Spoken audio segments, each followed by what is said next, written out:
Welcome, and we have a fantastic class today. So thank you so much for joining us. We have a special guest, two special guests, in fact, to teach us some traditional Lebanese recipes. So we're super excited for that. But before we get to the cooking, we're going to start off with some introductions. My name is Jeremy Papone. I am the wellness chef, and with me we have Daniela Fiorini. Yes. I'm the dietitian with Princess Margaret Clinical Nutrition Team and also co-hosting with Jeremy. And this month, I'm really excited to learn about the traditional Lebanese recipes with Maria and Suha. I think they align beautifully with the key recommendations for colorectal health. And also, I would be remiss if I didn't talk about Nutrition Month. The theme this year is Unlock the Potential of Food and the ingredients for a healthier tomorrow. And part of that has to do with looking at the healthy relationship with food and supporting the expression of identity and culture through food. So I think we have a beautiful presentation today, demo, that talks about the key recommendations for colorectal health and also supports our understanding of the Lebanese culture and the Lebanese food. Yes. Maria and Suha? Yes, and I'll mention quickly, it is also Colorectal Cancer Awareness Month, and that is why we are so lucky to have Maria, who is part of the Colorectal Cancer Canada team, and Suha, her mother, who has very graciously sent us some recipes to prepare today. But again, before we get started, Maria, we'll throw it to you, and you can tell us a little bit about yourself and some of the resources that Colorectal Cancer Canada has to offer. Yeah. So hi, everyone. I'm Maria. I'm a public health practitioner and currently program manager at Colorectal Cancer Canada. Alongside my mom, she's a former dietitian. And so she's the mind behind these healthy Lebanese recipes. So thanks again, ELLICSR Kitchen, for having us. We're always excited for this event every single year. I'll just want to say, so for today, we chose vegetarian Lebanese recipes. Lebanese, not only because we're Lebanese, but because the Mediterranean diet studies have shown that it is a diet full of nutritious foods, and it does include foods that help reduce the risk of diseases, including cancer. Vegetarian, we wanted green food. Today's St. Patrick's Day, so we thought that would be in line with today's theme. And then last but not least, and certainly most importantly, foods that fight cancer. We do want to choose vegetarian food because reducing the consumption of red meat does reduce the risk of colon cancer. So those are just our three main reasons why we thought we would come up with these authentic recipes for today. Lovely. And Maria, maybe can you tell us a little bit more about how you came to join the Colorectal Cancer Canada team? Yeah. So I did my master's degree in public health. So I've always been very passionate about cancer. So I would always volunteer with cancer organizations. I would work in a research lab for cancer. And then on a personal level, my maternal grandfather was diagnosed with colon cancer. So my mom's dad.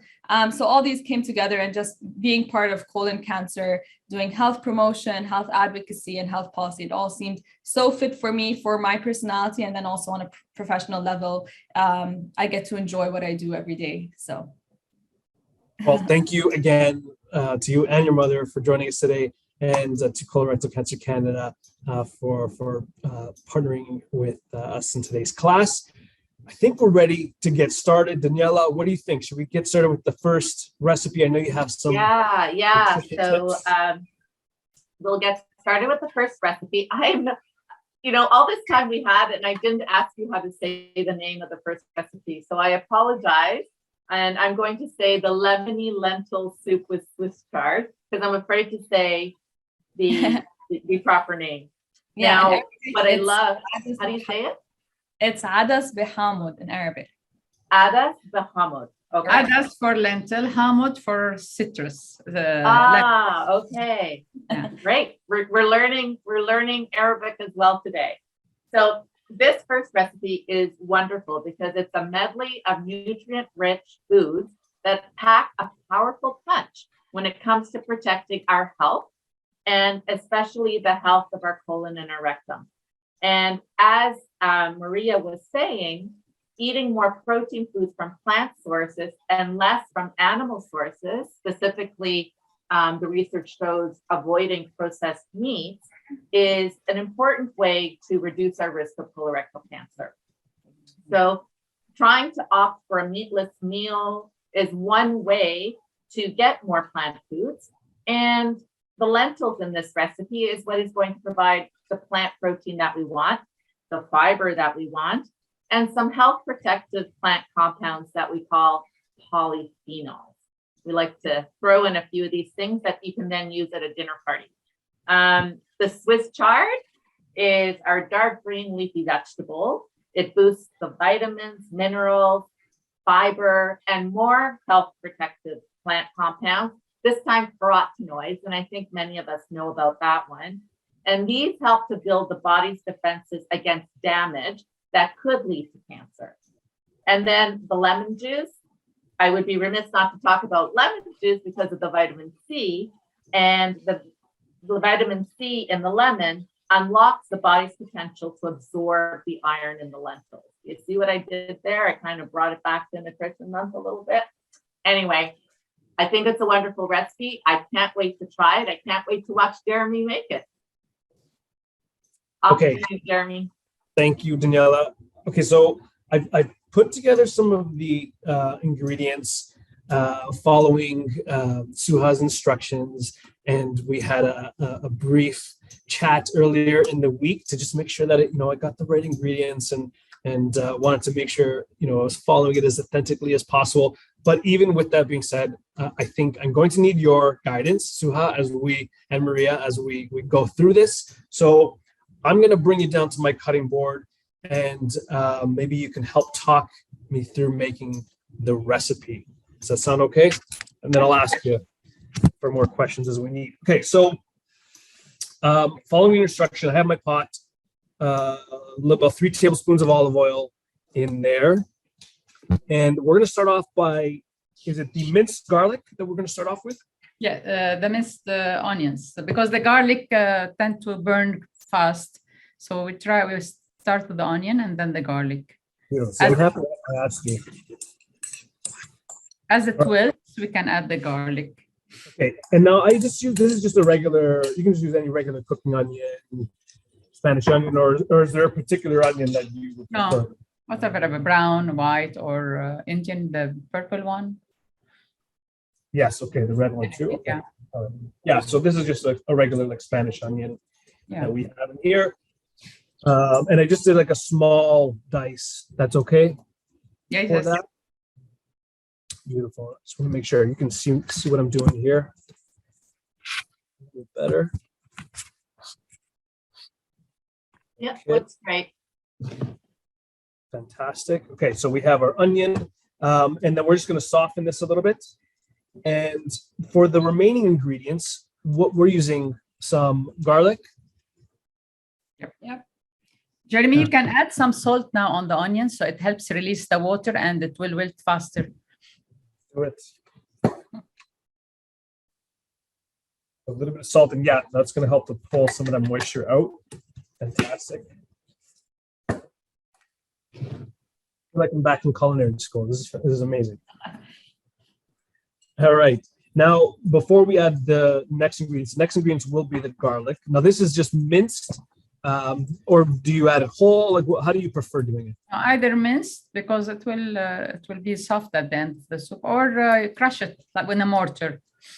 Okay, so you can use a mortar. Another way, which I actually find it easy for some people who might not be too comfortable with their knife skills to mince the garlic, is just take the clove and run it through Grater. Yeah, exactly. That's what I do. That's what I do. Yeah. Yeah, and I find that really the press. Maria likes the press. Yeah, that's true. I know some people are on the press garlic press camp. I don't like it because then it's just a pain to clean after. Yes, and you lose some garlic in it. It doesn't go all. Yeah, you lose some garlic, but Maria, whatever works. This is what. No judgments, but I do like the rasp as well. Okay, so We're softening this about what, a minute, 2 minutes? Yeah. It's okay if it get a bit, light golden. It will Okay. it's more aromatic. Okay, beautiful. And this type of soup, it's pretty simple. It's not too complicated. When would you usually enjoy it? Is it any time of year? Is this more of like a winter, more comfort Yeah, it's soup? more like a winter because Swiss chard mainly grows, it's in abundance in winter in Lebanon. Right. Okay. So and because it's cold, we enjoy it. Usually it's lunch meal. okay. All right. So we have Swiss chard. We're using this now. If you don't have access to Swiss chard, are you able to substitute it with any other leafy green? Yes. Once I used bok choy. You can use some kale. You can make a mixture of the three. Spinach will be a little bit, will give a taste. The Swiss chard has, less of a strong taste. Right. So this kind of vegetables that you can eat and you don't taste much of it, you can use in the soup. Okay. All right. Good to know. Okay. So at this point, are we ready to add the garlic? Yes, sure. I love your confidence in me to do this. Jeremy, sometimes, You're doing a good what job. I do is saute the garlic and the coriander in a separate pan. Okay. And add at the end of when the soup is finished, so the coriander stays bright green. Oh, okay. That's a good tip. And then I guess the garlic will already infuse your oil. So it's already sort of added a lot of its flavor at that point. Yeah. Okay. It's all, it will end up the same taste at the end, but this is how I learned it from my mom. Well, I want to learn it the way you learned it. Yeah. Your mom as well. So it's becoming incredibly fragrant here. We have a lot of the onion, a lot of the garlic. Now, do you suggest to add some of the coriander now? You can add some, yes, and leave the rest. Yeah. Okay, a little bit now, a little bit later. Yeah. And add the potatoes now also, so they, they don't mash. If you add them to the water, you can add the potatoes, so they have like a little bit of a little crust, so they don't get mushy. When the soup is finished, you can still see the pieces of potatoes. Okay, great idea. So get some browning on that too. And any potato, like this is just I think this is a Yukon. Yeah. Any. I think the red is a bit sweeter, but we have only like the yellow potato is good, or the russet, any potato. And if you don't like to add more carbs, you can skip potato. It will not affect the taste. I like the little bit in there, and it's going to probably add some more body to the soup. Yes, as well, and right? it's a full meal. It's like you have everything in one plate. Okay. Beautiful. Okay, so we have the potato, a little bit of that coriander, garlic, and onion. It's already looking really, really good. Now we're going to cook this for what, a minute or two? Just to soften? Just 1 minute. Just 1 minute to coat the potato, and then you can add the lentils in the water, or the broth, vegetable broth you can use, or water. Okay, perfect. So let's talk about those lentils. Now, I know in your recipe you said green or brown, and then we're adding the red as well. We're adding it all at once, right? So I guess the red lentils, it's okay. It's going to break down a little bit because it's going to cook a lot faster, correct? Okay. So I'm gonna go ahead and add these lentils. And I guess maybe Daniela, maybe I have a question for you too. In terms of like nutritionally speaking between the two, are we seeing much difference? Sure. Not much difference at all. It may just be more along the lines of, not even carotenoids. I'm looking at my notes here because that was one of the things I wanted to check. And it really is very much the same. I think what comes into it is the flavor is a little bit different, right? It's more from a flavor perspective. But from a nutrient perspective, they're great. And what's also great about lentils is not only is it great for protein, it's inexpensive, right? So if you're having issues with cost, and food costs are going up these days, then lentils are a great food source to have.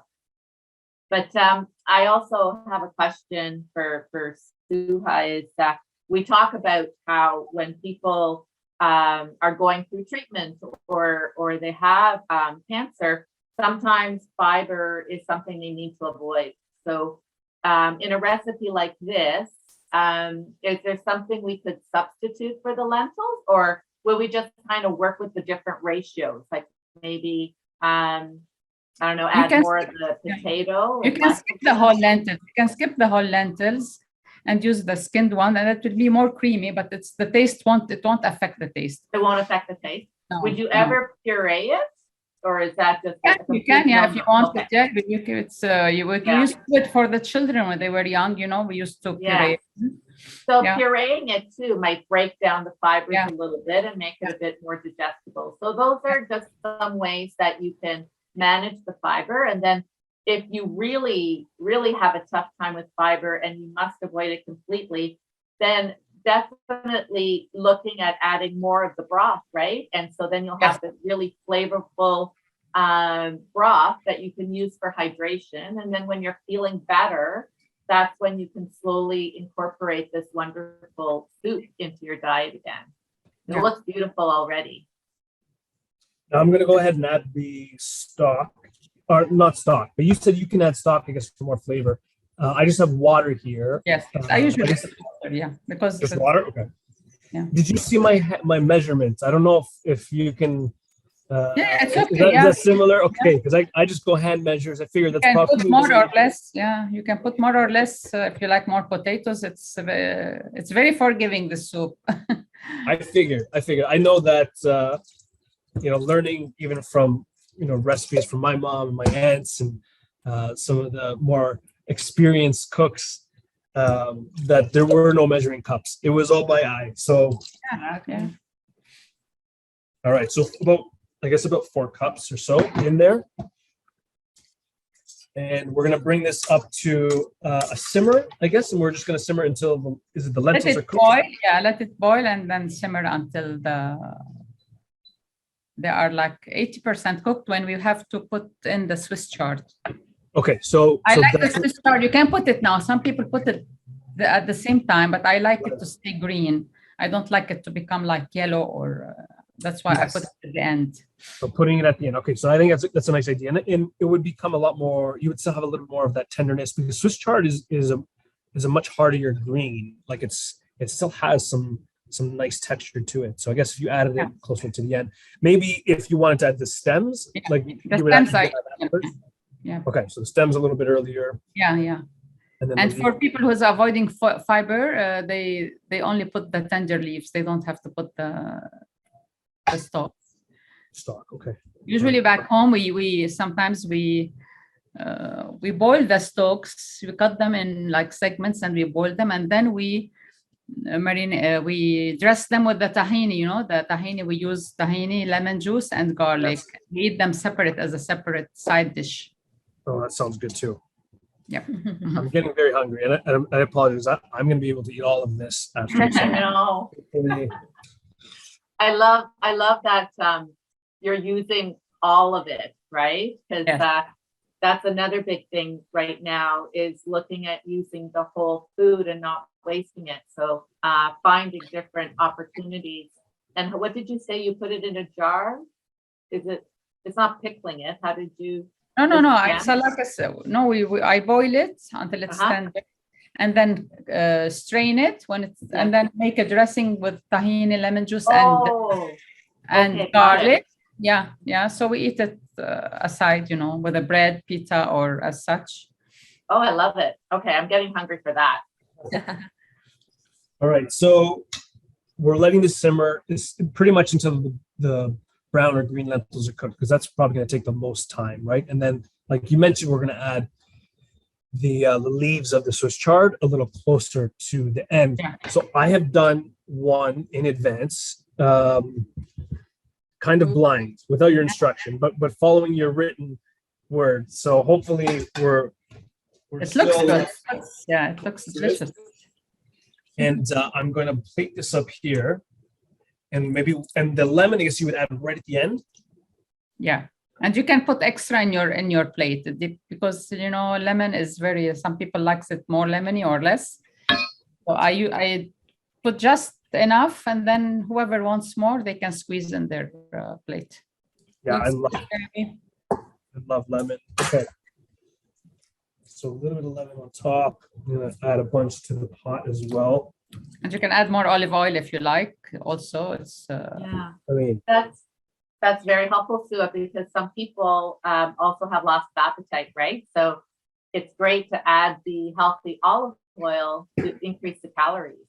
Or Yes. many people have taste changes. So being able to control the amount of lemon you add based on your taste is wonderful too. So yeah, it looks beautiful, Jeremy. I mean, this is all from Suha and Maria. A little bit of coriander at the end. I guess some of the fresh coriander on top. Yeah. Is it? Beautiful I don't know. recipe. It's too late now. I can't take it out. So hopefully that's okay. Yeah. It's okay. Okay. That needs to be simmered right now. Yeah. See the side pot here. I love how you see you're so tuned to the cooking. You can see the side pot going on there. So that to a simmer. But this is, I guess, the finished version of. Again, help me pronounce the Arabic title. Adas. Adas. ADAS. Adas B Hamod. Hamod means lemon. Adas bi Hamod. Yeah. Or Yeah. Lemon, like lemony lentil soup. Lemony lentil soup. I love it. This is, for me, this is comfort food. This looks incredible. It smells amazing. I'm gonna try some off camera. Oh, it's so tasty. And And- Jeremy, what do you say now that you Yes, have? what do you say now? Hold on, I wrote it down. Take my notes. Is it satien? Sahtin, yes. Sahtin, yes. Bon Satien. appetit. Satien. Bon Satien. appetit. And Is that- just one hint, Jeremy. And Yes. when you add the water, even if it's like I say 4 cups, add less, and then so it doesn't end up dilute. So you put less Yes. water in the beginning because some lentils absorb more water than other brands and other kinds. So put less water, and you can adjust the water later if you feel it thick. That's a fantastic tip. Yeah, depending on the lentils are going to absorb liquid, so you can add as you go if you need more. Yeah. That's a fantastic tip. Well, there we go. That's our first recipe